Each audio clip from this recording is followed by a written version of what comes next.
Every tool this season sat on top of the same machine. Today we open it. Kaappi is a pipeline. Source, reader, expander, IR, bytecode, VM. One tiny program is about to ride the whole thing, stage by stage. Here's the pilot. A twice macro, a shout procedure, one multiplication. Run it, brewing, 42. That's what it does. The rest of the episode is how. Stage 1. The reader. Copy-ast prints the program as data. Datums, exactly as read. Comments gone, whitespace gone, every form canonical. Code as data. The oldest Lisp promise, available as a subcommand. Stage 2. The expander.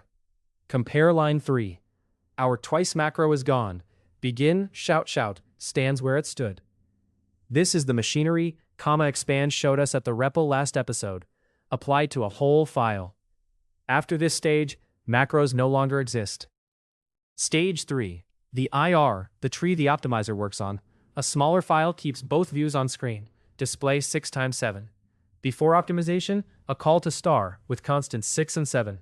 After, constant 42. The compiler did the multiplication, so the runtime never has to. Stage 4. Bytecode. Disassemble it, and there it is.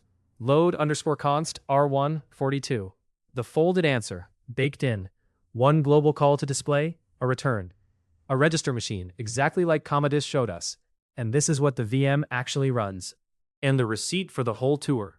Timings. Read, expand, lower, optimize, emit. The stages you just walked. Then execute. Fractions of a millisecond each, for a file this small. And the compiled bytecode is cached. So the next run skips straight to execute. That's the machine.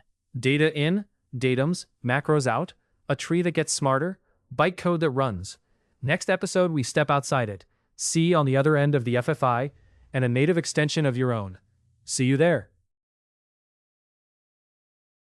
Thanks for watching. Subscribe for more Kaappi.